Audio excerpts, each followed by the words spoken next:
बिस्मिल्लाहिर्रहमानिर्रहीम। अस्सलामु अलैकुम। ऐसी औरत का कोई रोज़ा कबूल नहीं होता जो अपने शोहर के साथ ये 10 काम करती है।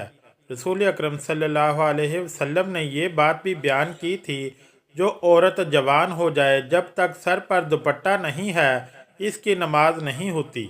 और आप सल्लल्लाहु अलैहि वसल्लम ने यह भी फरमाया, जो अपने बालों को नहीं ढांपती इसका रोज़ा कबूल नहीं होता। रसूलुल्लाह सल्लल्लाहु अलैहि वसल्लम ने यह भी फरमा दिया, अगर कोई औरत मस्जिद में जाती है इत्र और खुशबू लगाकर, जब तक वो गुस्ल नहीं कर लेती इसका रोज़ा कबूल नहीं होता। इसलिए फरमाया, ए औरतों की जमात, तुम में से कोई मस्जिद में जाना चाहे तो खुशबू लगाकर ना जाए जब तक ये गुस्ल नहीं कर लेती है। नमाज, रोज़ा या कोई भी इबादत काबिल कबूल नहीं। 3 ऐसे लोग हैं जिनका रोज़ा कबूल नहीं होता। गुलाम मालिक की इजाज़त के बगैर दौड़ गया, अगर वो जाकर तहज्जुद भी पढ़ेगा लेकिन इसकी कोई भी इबादत या रोज़ा कबूल नहीं होगा। ऐसी औरत जो अपने खावन को नाराज़ करके रात गुजारती है, इसका भी रोज़ा कबूल नहीं होता।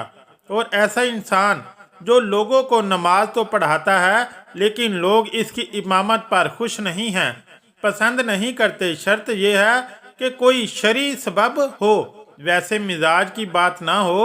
ऐसा इंसान अगर किसी सबब की वजह से लोग इसे पसंद नहीं करते तो ऐसे इंसान का रोज़ा कबूल नहीं होता। हज़रत अबू हुरैरा से रवायत है कि आप सल्लल्लाहु अलैहि वसल्लम ने फरमाया, 3 लोगों का ना रोज़ा कबूल होता है ना कोई नेकी ऊपर चढ़ती है। नंबर 1, भागे हुए गुलाम की जब तक कि अपने मालिक के पास ना आ जाए और इनके हाथ में अपना हाथ ना दे दे।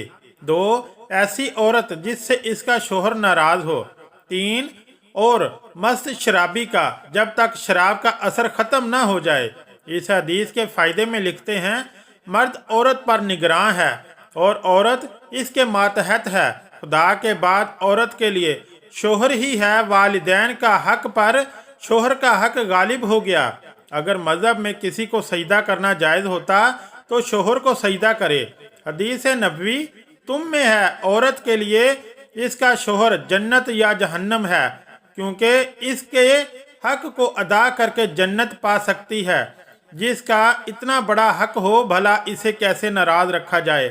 जिसे रफ़ीक हयात बनाया है, जिंदगी भर का साथी और मावन बनाया है, दुनिया में जिसके बगैर गुजारा नहीं, इसे कैसे नाराज रखा जाए। इसलिए अगर शोहर नाराज हो जाए तो इसे राज़ी करने की कोशिश करनी चाहिए, क्योंकि इसके बगैर दुनिया आखिरत में नुकसान है। हज़रत आयशा रज़ियल्लाहु ताला अन्हा की रवायत है कि नबी करीम सल्लल्लाहु अलैहि वसल्लम ने फरमाया, बालगा औरत की नमाज, रोज़ा और इबादत सर ढांपे बगैर कबूल नहीं होती। चुनाचे अगर औरत दौरान इबादत सर ना ढांपे तो इसकी इबादत कबूल नहीं होती। इस हदीस में इबादत के दौरान सर ढांपने का हुक्म है। औरत को इबादत में हाथ, पाँव और चेहरे के अलावा बाकी सारा बदन ढकना ज़रूरी है। सीना बंद ज़रूरी नहीं। ऐसे बारीक कपड़ों में जिनमें बदन झलके रोज़ा कबूल नहीं होता। जो कपड़े ऐसे बारीक हों कि इनके अंदर से बदन नज़र आए, इनसे रोज़ा नहीं होता, बल्कि नमाज या कोई भी इबादत कबूल नहीं होती। हर इबादत के लिए दुपट्टा मोटा इस्तेमाल करना चाहिए और इसे अच्छी तरह लपेटना चाहिए कि एक बाल भी नज़र न आए। चेहरा, दोनों हाथ पंजों तक और दोनों पाँव टखनों तक, इन 3 अज़ा के अलावा पूरा बदन ढकना औरत के लिए ज़रूरी है और ये रोज़े के कबूल होने की शर्त है। इसके बगैर रोज़ा कबूल नहीं होगा। ख़वातीन का ये कहना कि जब बंदों से पर्दा नहीं तो खुदा से क्या पर्दा, बिल्कुल गलत मंतक है। अल्लाह ताला से तो कपड़े पहनने के बावजूद आदमी छुप नहीं सकता, तो क्या पूरे कपड़े उतार कर इबादत की इजाज़त दे दी जाए। फिर बंदों से पर्दा ना करना एक मुस्तकिल गुनाह है। जो औरत इस गुनाह में मुब्तला हो, इसके लिए ये कैसे जायज़ हो गया कि वो इबादत में सतर न ढांपे। अलगर्ज औरतों का ये शुबा शैतान ने इनकी नमाजें और इबादत गारत करने के लिए ईजाद किया है। नमाज के दौरान सर खुल जाए और 3 बार सुबहान अल्लाह कहने की मकदार तक खुला रहे तो नमाज टूट जाएगी। और अगर सर खुलते ही फौरन ढक लिया जाए तो नमाज हो जाएगी। नफल नमाज तो बैठकर पढ़ने की इजाज़त है, वो बैठकर पढ़ने का आधा सवाब मिलेगा, लेकिन फ़र्ज नमाज बैठकर नहीं होती, क्योंकि क़याम नमाज का रुकन है, मर्दों के लिए भी और औरतों के लिए भी। असूल ये है कि नमाज का रुकन फौत हो जाए तो नमाज नहीं होती, लिहाजा जो औरतें फ़र्ज नमाज बगैर माजूरी के बैठकर पढ़ती हैं इनकी नमाज़ें कबूल नहीं होती। हाँ, जिस्म का सही तरीके से ढांकना ज़रूरी शर्त है। पंजों तक हाथ खुले हों तो मज़ायका नहीं, सीने पर ओढ़नी होनी चाहिए। सजदे में दुपट्टा नीचे आ जाए तो भी नमाज हो जाती है। औरतों का जमा होकर इस तरह नफल नमाज जमात के साथ अदा करना बदतरीन बिद्दत है और मुतअद्दिद गलतियों का मजमुआ है, जिसकी वजह से वो सख्त गुनहगार हैं। और नेल पॉलिश और आदि आस्तीन वाली औरतों का भी कोई रोज़ा कबूल नहीं होता। फजर की नमाज तो औरतों को अव्वल वक़्त में पढ़ना अफजल है और दूसरी नमाजें मस्जिद की जमात के बाद पढ़ना अफजल है। जुम्मा जमात और ईदैन की नमाज औरतों के ज़िम्मे नहीं है। हज़रत सल्लल्लाहु अलैहि वसल्लम का बाबरकत ज़माना चूँकि शरफ साज से खाली था, इधर औरतों को हज़रत सल्लल्लाहु अलैहि वसल्लम से अहकाम सीखने की ज़रूरत थी, इसलिए औरतों को मसाजिद में हाज़िरी की इजाज़त थी। और इसमें भी ये क्यों थी कि बाब पर्दा जाएं, मैली कचैली जाएं, जीनत न लगाएं। इसके बावजूद औरतों को तरगीब दी जाती थी कि वो अपने घरों में नमाज पढ़ें। चुनाचे हज़रत अब्दुल्ला बिन उमर रज़ी अल्लाह ताला अन्हो से रवायत है कि हज़रत सल्लल्लाहु अलैहि वसल्लम ने फरमाया, तर्जमा, अपनी औरतों को मस्जिदों से ना रोके और इनके घर इनके लिए ज़्यादा बेहतर है। हज़रत अब्दुल्ला बिन मसूद रज़ी अल्लाह ताला अन्हो से रवायत है कि रसूलुल्लाह सल्लल्लाहु अलैहि वसल्लम ने फरमाया, तर्जमा, औरत का अपने कमरे में नमाज पढ़ना अपने घर की चार दीवारी में नमाज पढ़ने से बेहतर है, और इसका पिछले कमरे में नमाज पढ़ना अगले कमरे में नमाज पढ़ने से बेहतर है। मुसनद अहमद में हज़रत इमाम हमीद सादिया रज़ी अल्लाह ताला अन्हा से मरवी है कि उन्होंने अर्ज़ किया, या रसूल अल्लाह, मैं आपके साथ नमाज पढ़ना पसंद करती हूँ।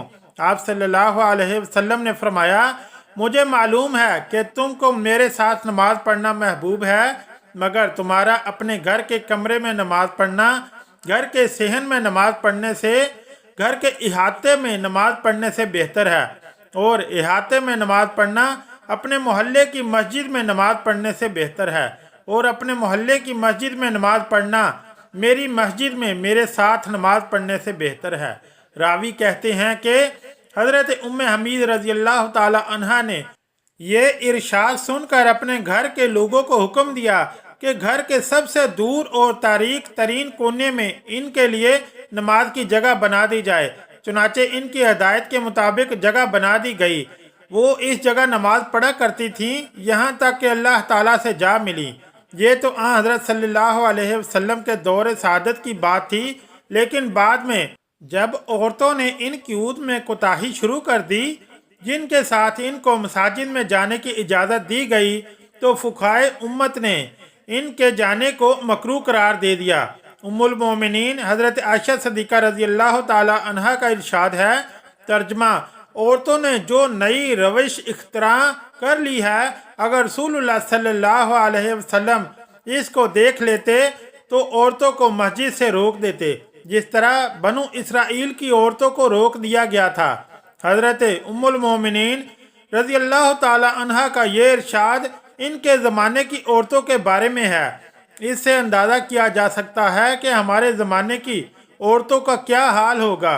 खुलासा है कि शरीयत नहीं बदली, और हज़रत सल्लल्लाहु अलैहि वसल्लम के बाद किसी को शरीयत के बदलने का इख्तियार नहीं, लेकिन जिन कैद व शराइत को मलहूज़ रखते हुए हज़रत सल्लल्लाहु अलैहि वसल्लम ने औरतों को मसाजिद में जाने की इजाज़त दी, जब औरतों ने इन कैद व शराइत को मलहूज़ नहीं रखा तो इजाज़त भी बाकी नहीं रहेगी।